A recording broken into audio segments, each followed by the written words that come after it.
Have you ever wondered what your HOA president would do if she decided your driveway didn't fit her elevated vision of the neighborhood? What if she smiled through her perfect teeth while her crew poured fresh asphalt and planted a fence right over your property line? And what if your patient silence and a few clever truckloads of mulch turned her into the laughingstock of the entire block? My name's Ryan Keller, and 9 years ago, I bought this corner lot just outside Columbus, Ohio, because it was perfect for my small landscaping business. 2 bedrooms, 1 bath. That leaning garage, nothing fancy. But the wide gravel driveway wrapping the side yard? Pure gold. I could park the truck, trailer, mowers, and pallets of stone without blocking the street or bothering a soul. Kept it spotless. No oil stains. No junk. The neighborhood felt blue-collar friendly back then. The HOA existed on paper, some dusty covenants from the 80s, but it had been dormant forever. Nobody cared. Until the Whitakers moved in next door. Karen and Todd Whitaker. Mid-40s. Everything matching and expensive. Silver SUVs polished like mirrors. Designer clothes. The kind of couple who looked like they'd stepped out of a real estate ad promising luxury living. They paid double for the old place. And within weeks the construction crews swarmed. New siding. Black-framed windows. White stone facade. Shrubs trimmed with military precision. I was at the mailbox one evening when Karen walked over. Clipboard in one hand. Pearls glowing under the porch light. Ryan, dear, Karen Whitaker, your new neighbor and the newly elected HOA president. We're so thrilled to revive our community standards and elevate this street to its full potential. Elevate. The word landed like a threat wrapped in sugar. I shook her hand, mentioned I ran a landscaping outfit. Her smile stayed fixed, but her eyes narrowed at my truck. How lovely. We'll just need to discuss how your equipment aligns with our updated guidelines. No visible commercial vehicles after 6. You know, it's all about harmony. There were no such rules before she took the gavel. But Karen had updated the bylaws overnight, printing them on fancy letterhead and dropping them in every mailbox like royal decrees. Little things started first. HOA violation notices in my box. Unapproved outdoor storage of business materials. Excessive gravel appearance detracting from curb appeal. I ignored them. Then the comments floated over the fence during her backyard wine nights, loud enough for me to hear. That truck is just so industrial, isn't it? We must think of the children and property values. Todd would chuckle and add, we're all in this together. Right. I stayed quiet. I'd learned long ago that arguing with people who weaponize politeness gets you nowhere. So I watched, noted every letter, every whispered rumor at the mailbox. Then came the Saturday they hosted their first neighborhood elevation party. Cars lined their driveway and spilled onto the curb. One BMW sat angled halfway into the mouth of my drive. I knocked politely. Karen answered with a wine glass. Pearl still on. Ryan, one of our guests is blocking your access? How awful. Todd appeared behind her, already annoyed. It's just temporary. We have limited space now that we've beautified everything. I pointed at the line. That's still my property. Karen tilted her head. All concern. Are you certain, dear? We had a quick assessment done. That stretch really does feel like shared access for the greater good. The orange cones appeared a week later. 3 of them planted right on my gravel, near the invisible line they decided was theirs. I moved them gently onto their lawn. 10 minutes later, Karen was at my door. Clipboard again. Ryan, we were hoping that section could serve community overflow parking. You have plenty of depth back there. It's only neighborly. It's not shared, I said. It's deeded to me. She smiled that tight. Practice smile. We're finalizing a survey. In the meantime, let's keep things civil. For the HOA, that's when the real move happened. I left for a job at 6:30 one morning. Came home at 4 to find fresh black asphalt where my gravel used to be. A smooth 10-foot stretch neatly joined to their driveway like it had always belonged there. And running straight down what used to be my side yard access stood a brand new 8-foot matte black metal fence, planted 8 feet onto land I knew was mine down to the last inch. I sat in my truck with the engine running, staring, waiting for my brain to catch up. They hadn't asked. They hadn't waited. They'd simply improved it under HOA authority. I walked straight to their door. Karen answered. Same wine glass like a prop. Your crew paved over my driveway and fenced off my property, I said. Voice steady. She took a slow sip. Todd had it assessed for community standards. That portion truly enhances the aesthetic. We simply acted in good faith. Show me the survey. She waved a hand. It's filed with the board. Perhaps check your own documents. Dear. And by the way, the HOA has issued a courtesy notice about your trucks. We can't have unsightly commercial activity lowering values. That night, I pulled every paper from my closing file. Deed. County plot map. Official stamped survey with iron pins marked. I walked the line with a metal detector and found the original markers exactly where they belonged. Karen had gambled I'd just roll over. I called her the next morning. 48 hours to remove the asphalt and fence. She actually laughed, light and musical. Like I told a joke. We made permanent improvements. Ryan, if you have concerns, file them through proper HOA channels. Or call a lawyer. We prefer harmony. While the lawyer papers started their slow grind, Karen treated that strip like conquered territory. Every morning her SUV sat parked squarely on the new black patch like a victory flag. On weekends she'd guide guests with theatrical gestures. Pull right up here. We expanded for everyone's convenience. I'd park behind the fence line and just stare at those 10 feet. It wasn't about space anymore. It was about being tested by someone who thought rules only applied to people who didn't wear pearls. The first countermove came naturally. Big mulch job Tuesday, 15 cubic yards on a dump truck at 7 a.m. I met the driver at the curb. Casual as could be. See that fresh black top next door? Back it right up there and drop it. The mountain of dark brown mulch cascaded down. Perfectly centered. Completely blocking their shiny new access. At 7:22 their door flew open. Karen stormed out in a silk robe. Hair still in curlers. Fury cracking her perfect mask. What on earth is this? Mulch, I said calmly. For a client. On my property, see the orange flags on the real survey stakes. She pointed at the pile. You're blocking our driveway. Then I guess you'll have to use your original one. The one that doesn't trespass. Her jaw tightened.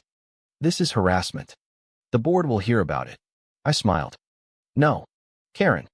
This is storage. Accurate storage. She called the police within the hour. 2 officers showed up. Looked at my stamped survey. Scratched their heads. One told her, Ma'am, this appears to be his land. Maybe don't connect your improvements to someone else's property next time. Karen's face went the color of her pearls.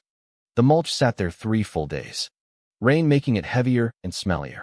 She taped a typed HOA notice to my fence. Neighborhood standards matter. Please act responsibly. I kept the note. It still makes me laugh every time I read it. When I finally moved the mulch for the job, Karen looked visibly relieved. Until 4 days later when 10 tons of gravel arrived Friday afternoon, right as her guests pulled up for another elegant gathering. The pile landed taller than the fence. Wide enough to make maneuvering impossible. Karen came storming over before the dust settled. Phone already recording. This is deliberate harassment. No, I said, brushing stone dust off my jeans. This is storage on my property. You built on purpose. I'm using on purpose. That one landed hard. Police again. Same result, civil matter. His land. Over the next week I used that strip like it was a public billboard for my business. Pallets of pavers stacked high. Timbers leaning. Even my trailer parked diagonally across it whenever I felt like reminding them. The neighborhood started whispering. Older folks who'd lived there forever gave me subtle thumbs up at the mailbox. One evening old Mr. Halpern shuffled over while I grilled. Son, don't let her push you. We all saw what they did. She's turned the HOA into her personal kingdom. That meant more than he knew. Karen called an emergency board meeting, open to all, of course, so she could perform. She stood at the front in a pastel blazer, voice dripping concern. Neighbors, we simply cannot allow aggressive commercial activity to disrupt our harmony. Ryan's piles are unsightly, unsafe, and clearly intended to harass.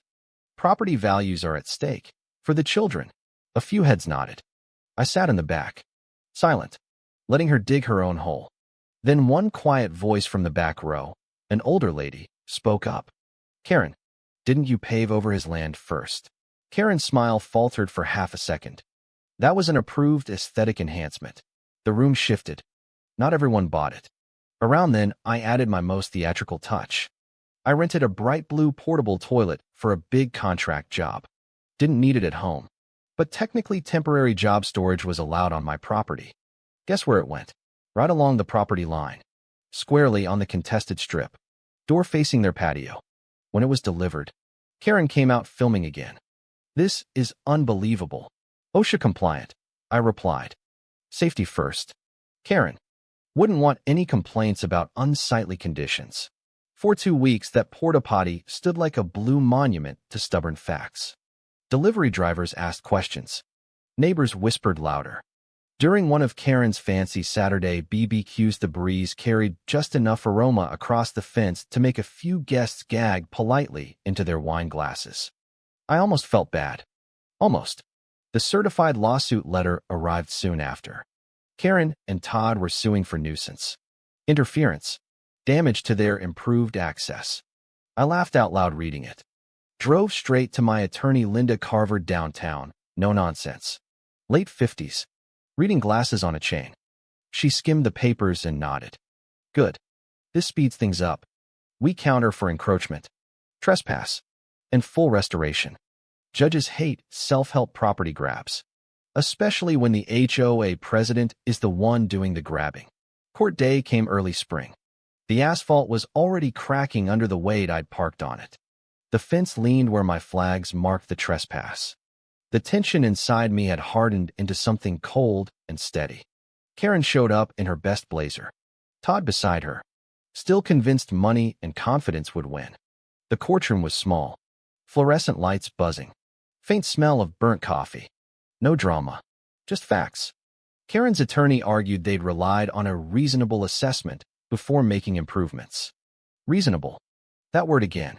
He painted me as the hostile contractor running a disruptive operation. On lawns and mulch. Not an oil refinery.